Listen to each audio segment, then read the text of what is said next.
Everyone, this is काजल ब्याउत। तो कैसे हैं आप सब? आई होप आप लोग अच्छे होंगे। जैसा कि हमने इसके पहले वाले लेसन के अंतर्गत एसिड, बेस एंड साल्ट के बारे में पढ़ा था, ठीक आज उसी प्रकार हम लेसन 6 के अंतर्गत फिजिकल एंड केमिकल चेंजेस के बारे में पढ़ेंगे। फिजिकल एंड केमिकल चेंजेस करने का मतलब हुआ भौतिक और रासायनिक परिवर्तन।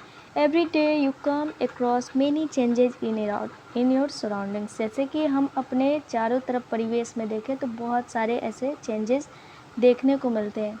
दिस चेंजेस में इन्वॉल्व वन और मोर सब्सटेंसेज। इस प्रकार के परिवर्तन में एक या एक से ज़्यादा वस्तुएं शामिल हो सकती हैं। For example, your mother may ask you to dissolve sugar in water to make a cold drink. जैसे कि एक उदाहरण के तौर पे मान लीजिए कि माताजी क्या करती हैं, कोल्ड ड्रिंक बनाने के लिए शुगर को पानी में घुलाने के लिए बोलती हैं। Making a sugar solution is a change. जब हम शुगर को पानी में डालते हैं तो एक चेंज होता है, एक परिवर्तन होता है। Similarly setting curd from milk is a change. इसी के साथ साथ हम ये भी समझ सकते हैं जैसे कि दूध को दही में परिवर्तित किया जाता है तो वो भी एक परिवर्तन हुआ। समटाइम्स मिल्क बिकम सावर। कभी कभी दूध खट्टा भी हो जाता है। Souring of milk is a change. जब दूध में ये वो खट्टापन आता है तो उसको भी हम क्या बोलते हैं, एक परिवर्तन हुआ। Stretch rubber band also represent a change. एक अगर स्ट्रेच रबर लेते हैं जो सीधा है, उसमें भी एक परिवर्तन दिखाई देता है। Make a list of 10 changes you have notice around you. आप क्या कीजिए कि 10 ऐसे परिवर्तन का लिस्ट बनाइए जो आपके चारों तरफ हुआ हो और आपने नोटिस किया हो। In this chapter we shall perform some activities and study the nature of this changes. इस लेसन के माध्यम से हम ये क्रियाकलाप का अध्ययन करने का प्रयास करेंगे कि नेचर में किस प्रकार के चेंजेज होते हैं। Broadly this changes are of two kinds, physical and chemical change. यानी ये चेंज फिजिकल हो सकता है या केमिकल रूप से हो सकता है, यानी भौतिक रूप अवस्था में परिवर्तित हो सकता है या केमिकल चेंज। अब नॉर्मली अगर समझे कि फिजिकल और केमिकल चेंज क्या है, जैसे कि दूध से दही बना तो हम दही को कन्वर्ट करके फिर दूध में तो नहीं परिवर्तित कर सकते हैं। अर्थात दूध को जब हम परिवर्तित किए तो वो एक नया सब्सटेंस दिया जो कर्ड के रूप में हुआ, यानी दही के रूप में हुआ, तो उसको हम क्या बोलेंगे, केमिकल चेंज। यही अगर हम दूसरी तरफ बात करें कि जैसे मोमबत्ती है, हमने उसको जलाया, फिर उसी मोमबत्ती के थ्रू हमने उस मोम का इस्तेमाल करके फिर मोमबत्ती में कन्वर्ट कर दिया, तो वो फिजिकल चेंज हो जाएगा। यानी जब किसी भी रिएक्शन को करने पे जब कोई नया सब्सटेंस नहीं बनता है तब हम उसको बोलते हैं फिजिकल चेंज, और जब कोई नया सब्सटेंस बनता है जैसे कि दूध कन्वर्ट होकर दही में बदल गया, उसको हम बोलते हैं केमिकल चेंज। एक्टिविटी 6.1 दिया गया है, cut a piece of paper in 4 square pieces. Cut each square piece further into 4 square pieces. Lay these pieces on the floor or a table so that the pieces acquire the shape of the original piece of paper. Obviously, you can't join the pieces back to make the original piece, but is there change in the property of the paper? जैसे कि यहाँ पे बोला है कि आप क्या कीजिए, एक पेपर लीजिए और उसको 4 स्क्वायर पार्ट में डिवाइड कीजिए, जैसा कि यहाँ पे चित्र में दिया गया है। और आप जब 4 भाग कर देते हैं, फिर एक पेपर को इसको भी 4 भाग कीजिए और मिलाने का प्रयास कीजिए कि क्या ये सेम है, क्या इसके फिजिकल प्रॉपर्टी में कोई चेंज दिखा। तो हम तो इसको प्राप्त कर सकते हैं, तो कैसे, तो बाय फैक्टरी। जब हम इसको पानी में घुलनशील बना देते हैं, फिर इसको रब करके सुखा देते हैं, तो फिर ये हमको प्राप्त हो जाएगा। हम अपने तौर पे तो इसको जैसा सेम है वैसा नहीं कर सकते हैं, लेकिन फैक्ट्री में जाएगा तो फिर हमको पेपर मिल जाएगा। दूसरा एक्टिविटी दिया गया है, collect the chalk dust lying on the floor near the chalk board in your classroom. आप क्या कीजिए कि जो क्लासरूम में चॉक का इस्तेमाल किया जाता है, जिसको हम खल्ली बोलते हैं, और जो उसका डस्ट गिरा रहता है, उसको आप क्या कीजिए, इकट्ठा कीजिए और crush a small piece of chalk into dust. और छोटे छोटे जो चॉक होते हैं उसको क्रश करके उसको भी डस्ट में कन्वर्ट कर दीजिए। Add a little water to the dust, make a paste. आप उसमें थोड़ा सा पानी मिला के एक पेस्ट का निर्माण कर लीजिए। Roll it into the shape of piece of chalk, let it dry, did you recover chalk from the dust. अब आपने क्या किया कि डस्ट लिया, उसमें थोड़ा सा पानी मिलाया और उसका जो पेस्ट तैयार हुआ उसको आप एक पेपर में रोल कीजिए जैसा कि चॉक का शेप था, और आप इसको सूखने के लिए छोड़ दीजिए। क्या आप चॉक को पाते हैं उस डस्ट के माध्यम से? ये यहाँ पे एक्टिविटी ये करने के लिए बोल रहा है। Activity 6.3, take some ice in a glass और प्लास्टिक टम्बलर। आप क्या कीजिए कि एक ग्लास में आइस लीजिए, melt some portion of ice, उसको का कुछ पोर्शन को मेल्ट कर दीजिए by placing the tumbler in the sun, सूर्य की उपस्थिति में रख के हम कर सकते हैं इसको। You have now a mixture of ice and water. अब आपके पास क्या होगा, जो मिश्रण तैयार होगा वो आइस और वाटर का होगा। Now place the tumbler in a freezing mixture. आप उसको फ्रीजिंग मिक्सचर में रख दीजिए। फ्रीजिंग मिक्सचर हम किसको बोलते हैं? आइस प्लस कॉमन साल्ट, यानी बर्फ़ और थोड़ा सा उसमें हम साधारण नमक का जो इस्तेमाल करते हैं खाने में, उसको बोलते हैं freezing mixture. Does the water become solid once again.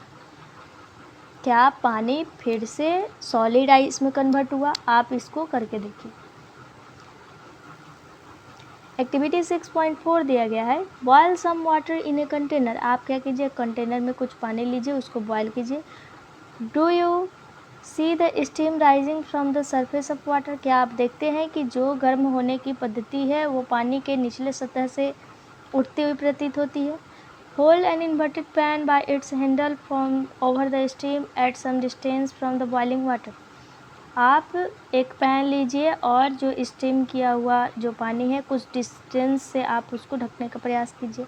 Observe the inner surface of the pan. और आप जो पैन है उसके आंतरिक सतह को देखिए। Do you see the droplet of water there. क्या आप पानी के बूंदों को वहाँ पे देखते हैं? जैसे कि चावल बनता है तो जैसे जब थाली हम हटाते हैं तो ऊपर आप ड्रॉपलेट देखते हैं, वहाँ से भी हम इसको समझ सकते हैं। एक्टिविटी 6.5 के पहले एक क्वेश्चन है, इन्हें सावधानी बरतना है। Be careful while handling flame. जब आप किसी भी ज्वलनशील पदार्थ को जलाते हैं तो जब उसको हैंडल करने का काम करते हैं तो थोड़ा सावधानी बरतिए।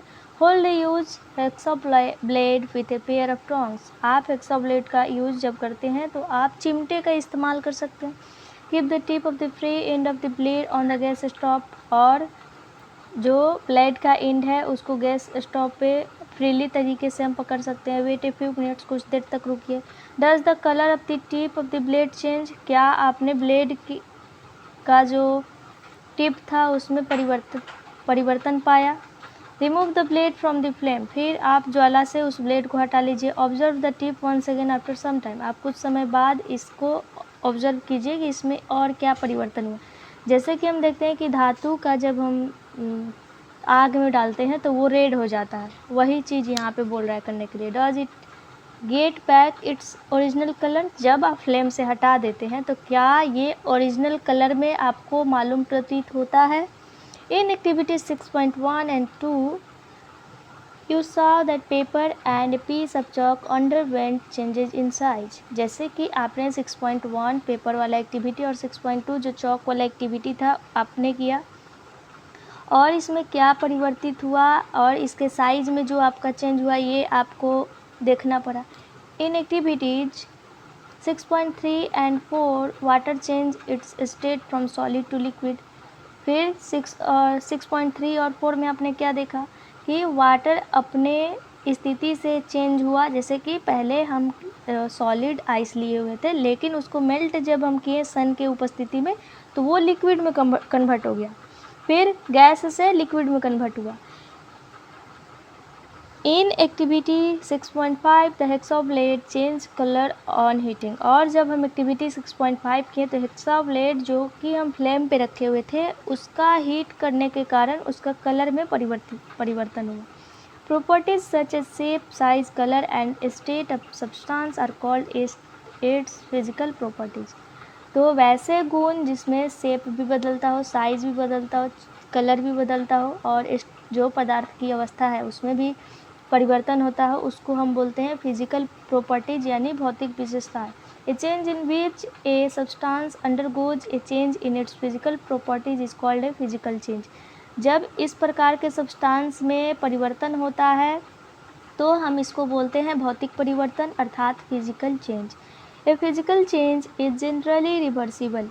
जो भौतिक परिवर्तन है वो सामान्यतः परिवर्तनीय होता है, यानी इसको हम बदल सकते हैं। In such a change no new substance is form. इस प्रकार के परिवर्तन में कोई भी नया पदार्थ नहीं बनता है। Let us now consider the other kind of change. चलिए हम दूसरे चेंज के बारे में पढ़ते हैं। केमिकल चेंज यहाँ पे दिया गया।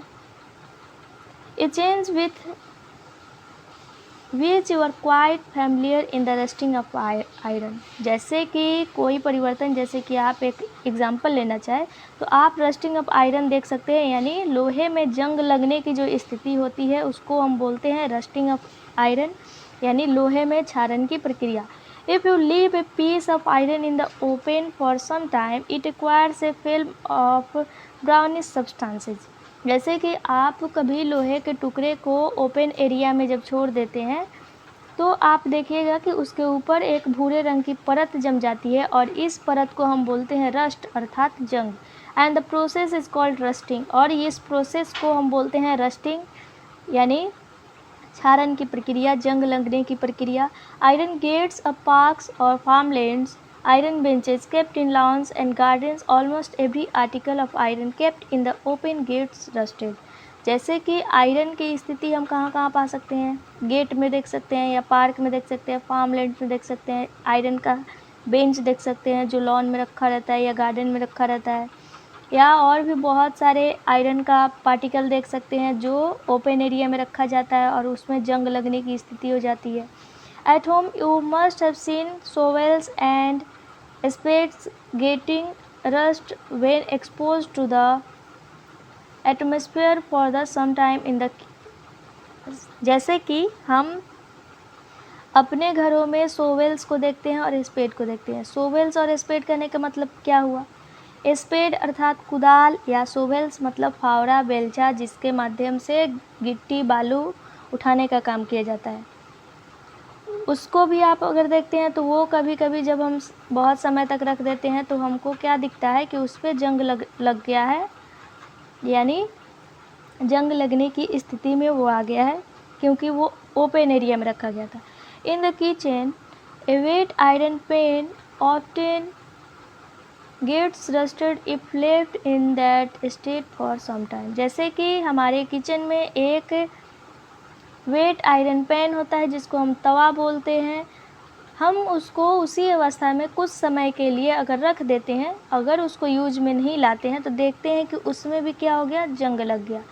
रस्ट इज़ नॉट आयरन, जंग लगना आयरन नहीं होता है। It is different from iron on which it gets deposited. यह आयरन से थोड़ा डिफरेंट होता है क्योंकि ये एक जगह संग्रहित होता हुआ मालूम पड़ता है। Let us consider a few more changes where new substance are formed. चलिए हम कुछ नए परिवर्तन के बारे में देखते हैं जिसके माध्यम से कुछ नया सब्सटेंस बनता है। To be demonstrated by the teacher, question दिया गया है एक्टिविटी 6.6 में। It is dangerous to look for long at the burning magnesium ribbon. The teacher should advise children not to stare at the burning ribbon.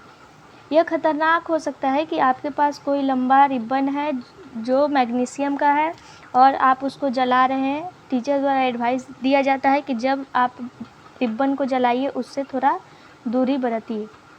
Gate a small piece of a thin strip of ribbon of magnesium. आप क्या कीजिए कि एक magnesium का जो ribbon है उसका पतला स्ट्रिप लीजिए। Clean its tip with sand paper, और इसको आप सैंड पेपर से क्लीन कीजिए। Bring the tip near a candle flame, और उसको मोमबत्ती के फ्लेम में यानी ज्वाला में लाइए, जैसे कि यहाँ पे दिखाया गया है, आप चित्र में देख सकते हैं। It burns with a brilliant white light. ये वाइट लाइट के साथ ये जलता हुआ प्रतीत होता है। When it is completely burnt it leaves behind a powdery ash. जब ये पूरी तरह से जल जाता है तो एक पाउडरी एज यानी पाउडर नुमा राख के रूप में ये राख छोड़ता है। Does the S look like the magnesium ribbon. क्या वो एस आपको यानी राख मैग्नीशियम रिबन के समान दिखाई देता है। The change can be represented by the following equation. हम इस चेंज को इस इक्वेशन के माध्यम से बता सकते हैं, जैसे कि मैग्नीशियम की अभिक्रिया जब हम ऑक्सीजन की उपस्थिति में करते हैं तो मैग्नीशियम ऑक्साइड का निर्माण होता है।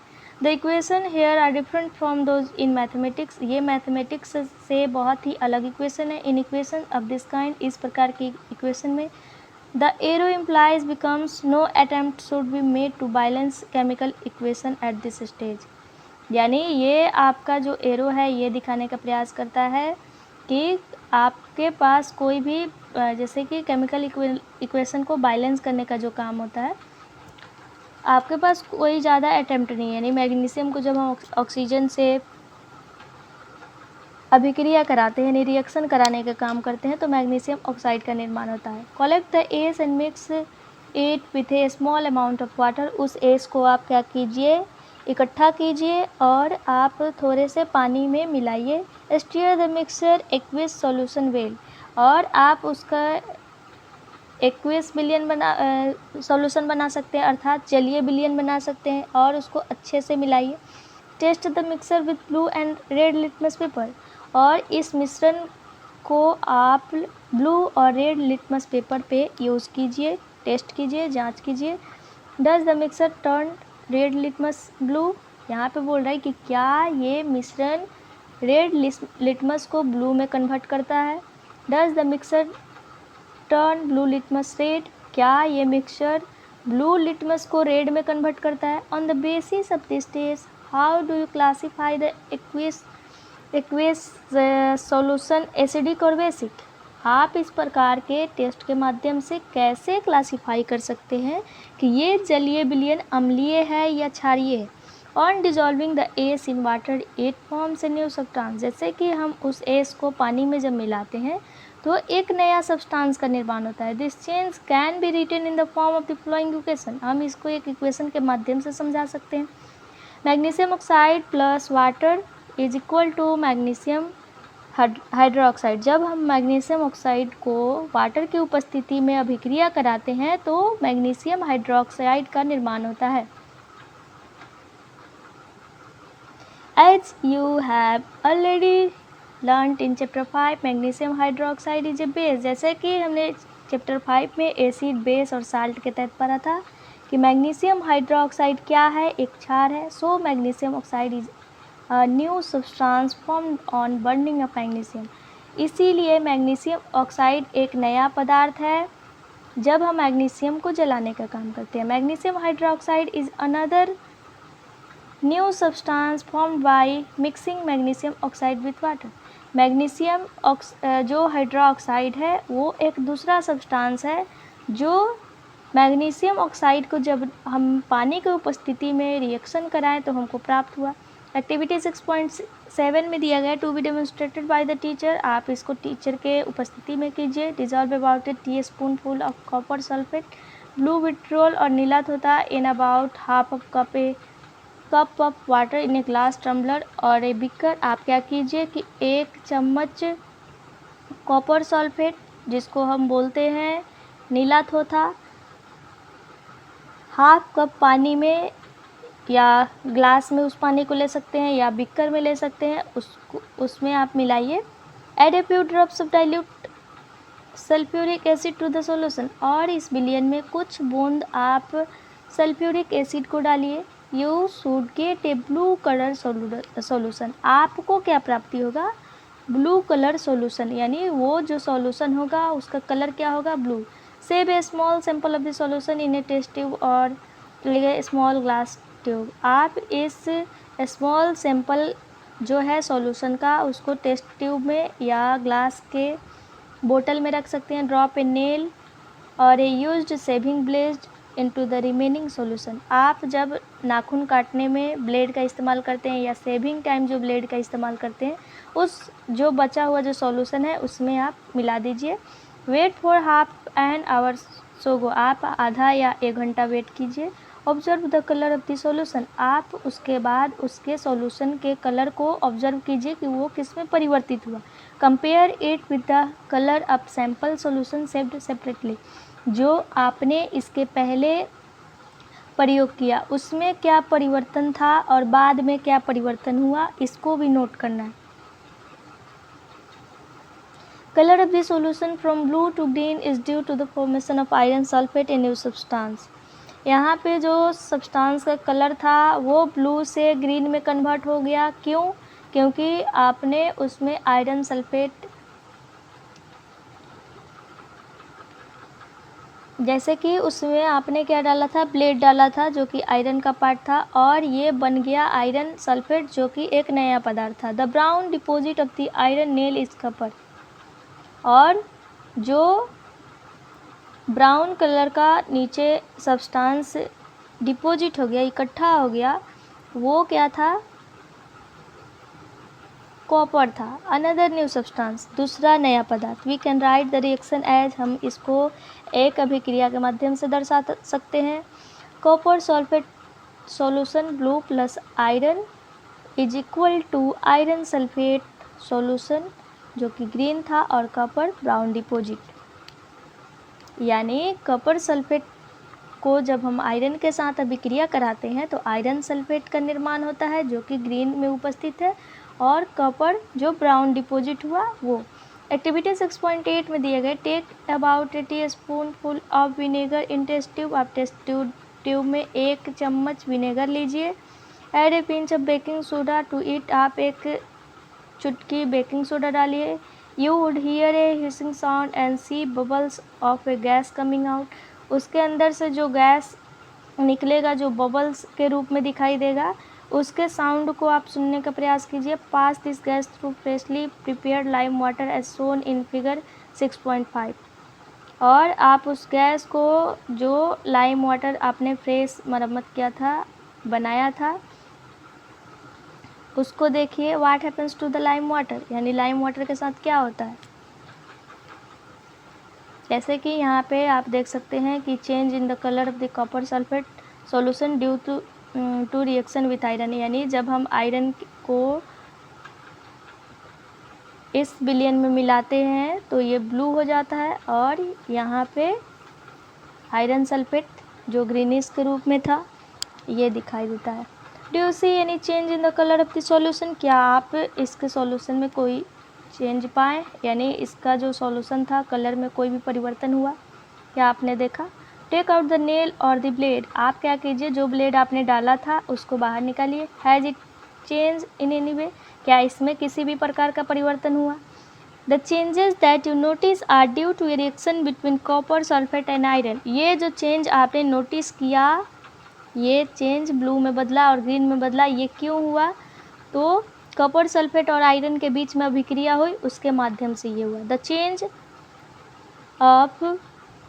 The change in the test tube is as follows, हम इसको एक इक्वेशन के थ्रू दिखा सकते हैं। विनेगर जिसमें एसिटिक एसिड होता है, बेकिंग सोडा के साथ अभिक्रिया कराएं तो वो क्या बना, कार्बन डाइऑक्साइड और अदर सब्सटेंसेज का निर्माण किया। बेकिंग सोडा यहाँ पे जिसको बोलते हैं सोडियम हाइड्रोजन कार्बोनेट।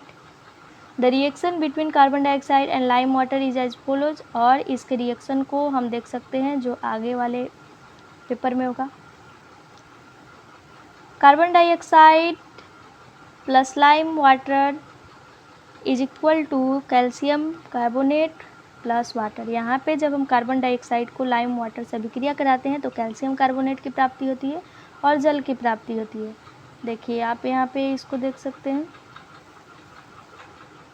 जैसे कि विनेगर है और यहाँ पे लाइम वाटर है, ये बाद में जाके कार्बन डाइऑक्साइड का निर्माण करता है।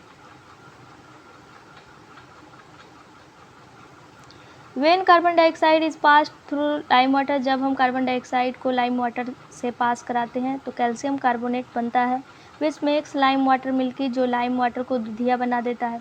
The turning of lime water into milky is a standard test of carbon dioxide, ये एक, जब लाइम वाटर दूधिया रूप में कन्वर्ट हो जाता है तो ये एक उच्च स्तर का टेस्ट माना जाता है जो कार्बन डाइऑक्साइड के साथ किया जाता है। You will use it in chapter 10 to show that the air we breathe out in rich in carbon dioxide, हम इसको चैप्टर 10 में यूज कर सकते हैं, जब हम हवा के माध्यम से जब सांस छोड़ते हैं तो वहाँ पे उसमें क्या रहता है, बहुत ही ज़्यादा मात्रा में carbon dioxide. In activity 6.6 and 6.8 you saw that in each change one or more new substances were formed। आपने जैसे कि 6.6 और 6.8 के एक्टिविटी में देखा कि बहुत सारे सब्सटेंस का निर्माण हुआ जो कि न्यू था, और 6.6 में जो ए से आपने देखा मैग्नीशियम जो बना ब्राउनिश के रूप में हमको दिखाई दिया। In activity 6.7 the reaction of copper sulphate with iron produce iron sulphate and copper. 6.7 में हमने क्या देखा, जब कॉपर सल्फेट को हम आयरन के साथ अभिक्रिया कराते हैं तो आयरन सल्फेट और कॉपर का निर्माण होता है। Both of these are new substances, दोनों नए पदार्थ थे। Copper was deposited on the shaving blade of iron. जो कॉपर था, जब हम आयरन को निकाले तो हम देखे कि उस ब्लेड पे कॉपर डिपॉजिट हो गया था। इन एक्टिविटी 6.8 उसमें विनेगर और बेकिंग सोडा को हमने मिलाया और कार्बन डाइऑक्साइड बना जो लाइम वाटर को मिल्की कर दिया। Can you name the new substance formed in this reaction. क्या आप इस रिएक्शन में जो नया सब्सटेंस बना उसका नाम लिख सकते हैं। ए चेंज इन विच वन और more new substance are formed is a chemical changes. इस प्रकार के सब्सटेंस को, जैसे कि जब हम किसी भी पदार्थ में परिवर्तन करने की आवश्यकता जब महसूस करते हैं, जब उसमें परिवर्तन होता है और एक नया सब्सटेंस का निर्माण होता है, इसको हम बोलते हैं केमिकल चेंज यानी केमिकल रासायनिक परिवर्तन। ए chemical change is also called a chemical reaction. हम इसको केमिकल रिएक्शन भी बोल सकते हैं, यानी रासायनिक अभिक्रिया हुई। Chemical changes are very important in our lifes. ये हमारे जीवन में बहुत ही महत्वपूर्ण भूमिका निभाते हैं। All new substances are formed as a result of chemical changes. जितने भी नए पदार्थ बनते हैं ये केमिकल चेंजेज के रिजल्ट के रूप में हमारे समक्ष प्रस्तुत होते हैं। For example digestion of food in our body, ripening of fruits, fermentation of grapes etc। जैसे कि हमारे स्टमक में भोजन का पाचन होता है, फिर जो फलों का पकना हुआ या ग्रेप्स का या ग्रेप्स का उत्पन्न होना हुआ, happen due to the series of chemical changes. जिसमें जितना भी परिवर्तन होता है, यानी ग्रेप्स में जैसे कि किण्वन की प्रक्रिया हुई, ये सारे जितना भी हुआ ये केमिकल चेंजेस के कारण होता है। A medicine is the end product of chain of chemical reaction. जो मेडिसिन बनता है ये भी बहुत सारे केमिकल रिएक्शन के होने के बाद बनता है। Useful new material such as plastic and detergent. जैसे कि कुछ नया पदार्थ जो कि लाभदायक है, जैसे कि प्लास्टिक और detergent, are produced by chemical reaction. ये केमिकल रिएक्शन के द्वारा प्रोड्यूस होता है।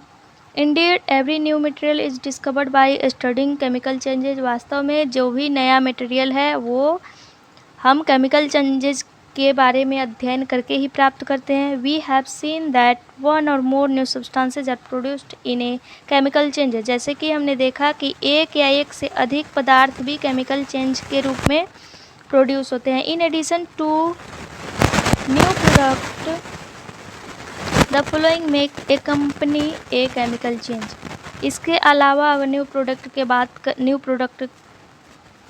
का बात करें तो उसमें भी बहुत सारे केमिकल चेंज दिखाई देते हैं। Heat, light or any other radiation ultraviolet for example may be given off or absorb. जैसे कि हीट है, लाइट है या किसी अन्य प्रकार का विकिरण, जैसे कि परावैंगनी किरणें का उदाहरण लेते हैं, उसको हम क्या देखते हैं कि वो ऑब्जर्व हो गया। जैसे कि ओजोन परत है, उससे हमको रक्षा मिलता है। साउंड में भी प्रोड्यूस्ड यानी ध्वनि भी उत्पन्न किया जा सकता है। ए चेंज इन स्मेल में टेक प्लेस और न्यू स्मेल में बी गिवन ऑफ। इसके अलावा जब किसी पदार्थ में परिवर्तन होता है तो उसके स्मेल में भी परिवर्तन होता है या कभी कभी स्मेल देना बंद कर देता है। कलर चेंज में टेक प्लेस, या किसी भी परिवर्तन में कलर भी चेंज हो जाता है। ये गैस में भी फॉर्म्ड, गैस के रूप में कोई भी गैस निर्मित हो सकता है। Let us look at some example, जैसे कि हम कुछ एग्जांपल देखते हैं। You saw that burning of magnesium ribbon is a chemical change. जैसे कि हमने देखा कि मैग्नीशियम का जो रिबन हमने जलाया वो क्या था, केमिकल चेंज था। Burning of coal, wood and leaves is also a chemical change. जैसे कि कोल जलाते हैं, लकड़ी जलाते हैं या पत्ती जलाते हैं, ये भी केमिकल चेंज का उदाहरण है। In fact burning of any substance is a chemical change. जब हम किसी भी पदार्थ को जलाने का काम करते हैं वो केमिकल चेंज होता है। Burning is always accompanied by production of heat, क्योंकि ये हीट के माध्यम से जनरेट होता है। Explosion of fire work is a chemical change, जैसे कि विस्फोटक का निर्माण किया जाता है जब हम पटाखा का निर्माण करते हैं, वो भी एक केमिकल चेंज है। You know that such an explosion produced heat, जैसे कि हम देखते हैं कि कुछ एक्सप्लोजन जो कि विस्फोटक होते हैं वो हीट प्रोड्यूस करते हैं, लाइट भी प्रोड्यूस करते हैं, साउंड भी मिलता है, और अनप्लीजेंट गैस यानी जो हमारे लिए लाभदायक नहीं होता है उस प्रकार के गैस का भी निर्माण होता है जो हमारे एटमॉस्फेयर को क्या करते हैं, पॉल्यूट करते हैं, यानी प्रदूषक यानी प्रदूषित कर देते हैं। That is why you are advised not to play with fireworks, इसीलिए हम लोग को ये एडवाइस दिया जाता है, सलाह मिलता है कि हम लोगों को पटाखे के साथ नहीं खेलना चाहिए। When food gets spoiled it produce a foul smell, जैसे कि जब भोजन बर्बाद हो जाता है, ख़राब हो जाता है, जिससे हम बोल सकते हैं कि भोजन बासी हो गया, तो वो एक बहुत ही दुर्गंधित स्मेल करता है। Shall be call this A chemical change, क्या हम इसको केमिकल चेंज बोल सकते हैं? तो ऑफ कोर्स बोल सकते हैं। You must have notice that slice of an apple acquires a brown colour if it is not consumed immediately. If you have not seen this change in color, cut a fresh slice of apple and keep it away from the some time. जैसे कि आपने notice किया होगा कि जब हम किसी भी एप्पल के पार्ट को जब कटा हुआ रख देते हैं, हम उसको यूज नहीं करते हैं, तो उसका स्लाइस पे ब्राउन कलर दिखाई देने लगता है। या आपने अगर नहीं देखा हो ऐसा, तो आप क्या कर सकते हैं, एक फ्रेश एप्पल लीजिए, उसको उसके स्लाइस को कट कीजिए और रखिए कुछ समय तक, और बाद में उसकी एक्टिविटी को देखिए। इसके अलावा हम आलू और बैगन के साथ भी ये करके देख सकते हैं। Are not this changes chemical change, क्या इस प्रकार के परिवर्तन केमिकल चेंजेस नहीं है? In chapter 5 you neutralized an acid with a base, जैसे कि चैप्टर 5 में हमने पढ़ा था कि आपने क्या किया, एक एसिड को बेस के साथ उदासीन करने वाला स्थिति। Is neutralization a chemical change, क्या जो विलयन उदासीनीकरण के रूप में हुआ, यानी जब हम एसिड को बेस के साथ अभिक्रिया कराएं तो क्या एक केमिकल परिवर्तन हुआ? यहाँ पे बूझो पूछता है, we learn in chapter 1 that plant produce their food by a process of called photosynthesis, जैसे कि हमने पढ़ा था कि प्लांट अपना भोजन एक प्रक्रिया के माध्यम से करते हैं जिसको हम बोलते हैं प्रकाश संश्लेषण की क्रिया। Can be call photosynthesis A chemical change, क्या हम इसको केमिकल चेंज बोल सकते हैं? पहली said that even digestion is a chemical change, यहाँ पे बोलती है पहली कि डाइजेशन है chemical change. Rusting of iron के यहाँ पे एक और पॉइंट है। ए प्रोटेक्टिव शील्ड, जो हमने पढ़ा था ओजोन लेयर, जो अल्ट्रावायलेट जो हानिकारक हमारे लिए होते हैं, जो अल्ट्रावायलेट विकिरण आते हैं यानी पराबैंगनी किरणें आती हैं जो एटमॉस्फेयर से यानी वायुमंडल से, उससे सुरक्षा करने के लिए एक हमारे वायुमंडल में परत होता है जिसको हम बोलते हैं ओजोन परत यानी O3। ये सूर्य से आने वाली हानिकारक पराबैंगनी किरणों से हमको रक्षा प्रदान करती है। Ozone absorbs this radiation and break down into oxygen, इसको ओजोन द्वारा क्या किया जाता है, पराबैंगनी किरण का जो विकिरण आता है इसको अवशोषित कर लिया जाता है और उसको ऑक्सीजन के पार्टिकल में कन्वर्ट कर दिया जाता है। Oxygen is different from ozone, oxygen ozone से बहुत ही भिन्न है। Can be call the breaking down of ozone a chemical change, क्या ओजोन में ये ब्रेक होने की प्रक्रिया को हम केमिकल चेंज बोल सकते हैं? It ultraviolet radiation is not observe by ozone, जैसे कि जो अल्ट्रावायलेट रेडिएशन है वो ओजोन द्वारा ऑब्जर्व नहीं किया जाता। It would reach the earth surface and cause harm to us and other life form, जैसे कि जब क्या होगा, यदि अल्ट्रावायलेट जो रेडिएशन है उसको ओजोन द्वारा अगर एब्जॉर्ब नहीं किया जाता है तो ये पृथ्वी के सरफेस पे इजीली आ जाएगा और ये जो अदर लाइफ है जैसे कि हम लोग हैं, जो एनिमल्स हैं, उनको क्या करेगा, हानि पहुंचाएगा। Ozone acts as a natural shield against this radiation, इसीलिए जो ओजोन है एक प्राकृतिक शील्ड के रूप में काम करता है जो विकिरण के विरोध में उपस्थित है। जैसे कहने का मतलब कि ये हमको विकिरण से सुरक्षा प्रदान करता है, इसीलिए इसको बोला जाता है ए प्रोटेक्टिव शील्ड, अर्थात एक सुरक्षात्मक कवच। रस्टिंग ऑफ आयरन यानी लोहे में जंग लगने की प्रक्रिया। Let us get back to rusting. चलिए हम फिर रस्टिंग के बारे में पढ़ते हैं। This is one change that affects iron articles and slowly destroys them. हम इसके बारे में ये परिवर्तन देखें तो आयरन में हम क्या देखते हैं कि ये धीरे धीरे आयरन को ख़त्म कर देता है। Since iron is used in making bridge, ship, car, truck, bodies and many other articles, the monetary loss due to rusting in use. जैसे कि हम देखते हैं कि आयरन का यूज हम पुल बनाने में, शिप बनाने में, कार, ट्रक का जो पार्ट होता है उसमें, और भी बहुत सारे कार्यों में हम देखते हैं। लेकिन जब बहुत ही बड़ी मात्रा में लोहे में क्षारण की प्रक्रिया होती है तो हमारा बहुत ही मौद्रिक हानि हो जाता है, यानी मॉनेटरी लॉस हो जाता है, यानी पैसा का खपत। यानी मान लीजिए कि जैसे कि शिप है, बहुत बड़ा जहाज़ है, उसमें लोहे का हम परत लगाएं और उसमें जंग लग गया तो उससे तो पानी आ जाएगा तो शिप भी खराब होगा, तो फिर हमको पैसा लगाना पड़ेगा। तो यही बोला जा रहा है मौद्रिक हानि। The process of rusting can be represented by the following equation. हम इसको एक इक्वेशन के माध्यम से दर्शा सकते हैं। आयरन को जब हम ऑक्सीजन के उपस्थिति में जल के साथ भी अभिक्रिया कराते हैं तो हमको रस्ट प्राप्त होता है, यानी आयरन ऑक्साइड यानी Fe2O3 की प्राप्ति होती है। For rusting the presence of both oxygen and water is essential. क्षारण की प्रक्रिया के लिए ऑक्सीजन और वाटर दोनों का उपस्थिति होना बहुत ही आवश्यक है। In fact if the content of moisture in air is high, जब हम हवा में नमी की मात्रा ज़्यादा देखते हैं, which means if it is more humid rusting becomes faster. तो जब हवा में नमी की मात्रा ज़्यादा होगी तो रस्टिंग की जो प्रक्रिया होगी बहुत ही तेज़ गति से होगी। तो हम इससे कैसे बचेंगे, यानी how do we prevent rusting, यानी इसको रोकने का क्या प्रक्रिया। Prevent iron articles from coming in contact with oxygen or water or both. जैसे कि अगर हमको ऑक्सीजन के संपर्क में और वाटर के संपर्क में बचाना है लोहे को तो हम क्या करेंगे। One simple way is to apply a coat of paint or grease. हम एक साधारण प्रक्रिया के तहत तरीका अपनाएं तो हम पेंट से उसको कोट कर सकते हैं, ग्रीस कर सकते हैं। In fact this coat should be applied regularly to prevent rusting. और इसको रेगुलर वे में हम रस्टिंग से बचने के लिए इस्तेमाल कर सकते हैं। Another way is to deposit a layer of metal like chromium or zinc of on iron. इसका अगला तरीका हम क्या कर सकते हैं कि कुछ दूसरा मेटल जैसे कि क्रोमियम है और जिंक है उसका भी यूज कर सकते हैं। यहाँ पे पहली बोलती है, oh that is why my friend Rita is always complaining about iron articles rusting so fast, she live near the coast. बोल रही है कि अरे इसका मतलब मेरी दोस्त रीता हमेशा ये कंप्लेन क्यों करती है कि लोहे का जो आर्टिकल है, जो पार्टिकल है उसका वो बहुत ही जल्दी उसमें जंग लग जाता है, क्योंकि वो कहाँ रहती है, नदी तट के पास रहती है। The process of depositing A layer of zinc on iron is called galvanisation. जब हम लोहे की परत पे जिंक का एक परत चढ़ा देते हैं उसको बोलते हैं गैल्वेनाइजेशन अर्थात गैल्वनीकरण।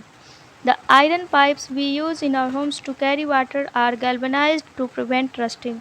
जब जो आयरन पाइप हम घर में इस्तेमाल करते हैं जो पानी का वहन करता है, हम रस्टिंग से बचाने के लिए गैल्वेनाइज्ड करते हैं, अर्थात हम लोहे की परत पे जिंक लगाने की प्रक्रिया करते हैं। You know that ships are made of iron and part of the remains under water. क्या आप जानते हैं कि शिप्स का जो बनावट होता है वो भी आयरन के माध्यम से होता है और उसका बहुत ज़्यादा पार्ट पानी के नीचे रहता है। On the part above water also, और पानी के ऊपर भी परत रहता है। Water drops keep clinging to the ship outer surface, और जो वाटर का ड्रॉप्स है जो शिप के आउटर सतह में लगा रहता है उसको पकड़ने का काम करता है। Moreover the water of the sea content many salt. इसके अलावा हम ये भी जानते हैं कि जो समुद्री पानी है उसमें बहुत ही लवण की मात्रा होती है। The salt water makes the process of rust formation faster. और जो लवण अगर पानी में ज़्यादा रहता है तो ये रस्टिंग के रूप को और भी ज़्यादा तेज़ कर देता है। इसीलिए ships suffer a lot of damage from rusting in spite of being formed for their solution spite of being painted. इसीलिए हम इसको बचाने के लिए क्या करते हैं, उसको पेंट कर देते हैं। So much so that a fraction of ships iron has to be replaced everywhere. या इसके अलावा जो शिप्स का आयरन होता है वो हर साल परिवर्तित किया जाता है। Can you imagine the monetary loss to the world? क्या आप इस मौद्रिक हानि को जो विश्व स्तर पे होती है कल्पना कर सकते हैं? Stainless steel is made by mixing iron with carbon and metals like chromium, nickel and manganese. It does not rust. जैसे कि जो स्टील का प्रयोग करते हैं, ये आयरन के साथ जब हम कार्बन और मेटल से बने धातु का इस्तेमाल करते हैं जैसे कि क्रोमियम, निकल और मैग्नीज, तो ये रस्ट की प्रक्रिया नहीं होती है।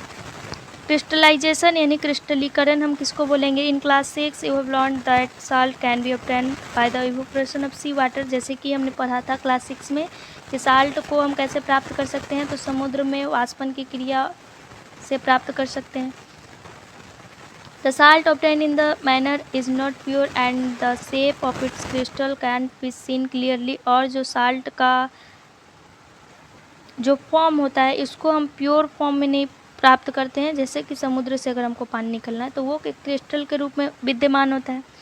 However large crystal of pure substances can B, हालांकि जो लार्ज क्रिस्टल होते हैं उस सब्सटेंस के फॉर्म्ड फ्रॉम देयर सॉल्यूशन, उसके विलयन से ही वो निर्मित होते हैं।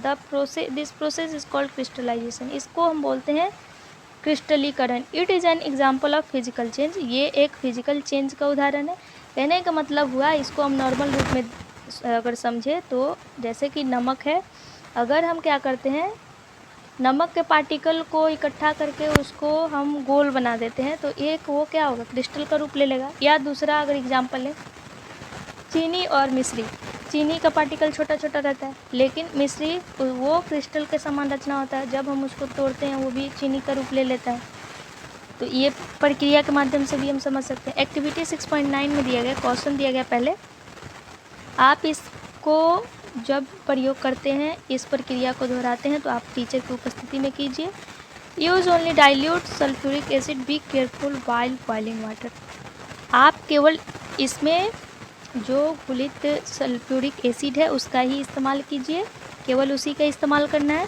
और जब पानी बॉयल हो तो थोड़ा सावधान रहिए। Take a cup full of water in a beaker and add a few drops of dilute sulphuric acid. आप क्या कीजिए, एक बीकर में 1 कप पानी लीजिए और उसमें कुछ सल्फ्यूरिक एसिड का कुछ ड्रॉप डालिए। हीट द वाटर, उसको गर्म कीजिए। When it started boiling add copper sulphate powder slowly while steering continuously.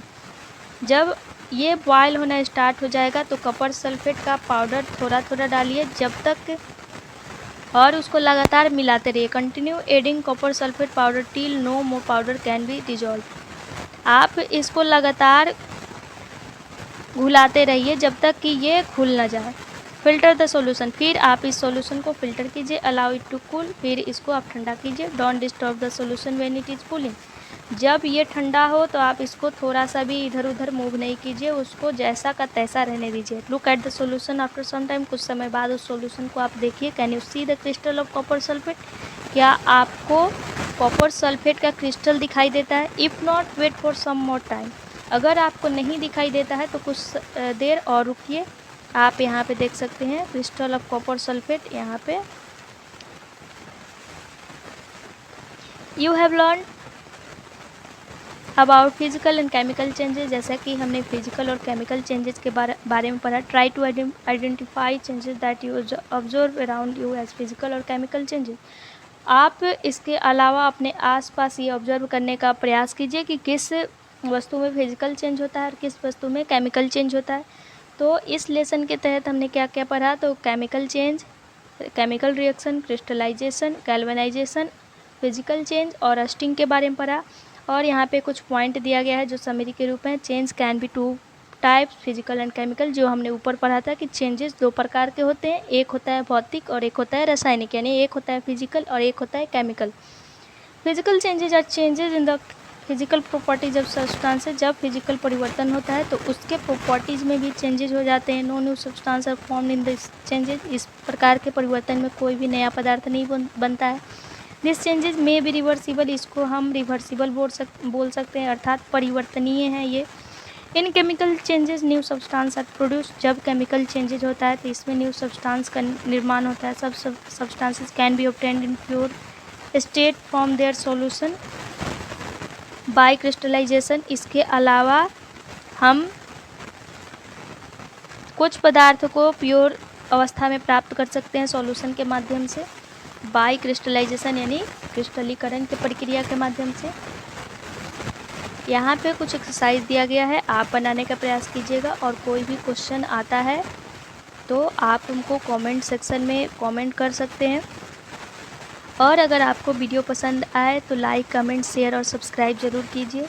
और कोई भी त्रुटि हो तो आप इसको कमेंट कीजिए। और पढ़ने से पहले आप बुक लेके बैठिए, क्योंकि ये सामने रहेगा तो लाइन बाय लाइन आपको दिखाई देगा और अच्छे से आपकी स्टडी भी होगी। प्लस अगर आपको इस लेसन का PDF चाहिए या नोट्स चाहिए तो आप टेलीग्राम चैनल या व्हाट्सएप चैनल से जुड़ सकते हैं, जिसका लिंक डिस्क्रिप्शन में दिया गया है। So thank you so much. तो मिलते हैं अगले लेसन के साथ।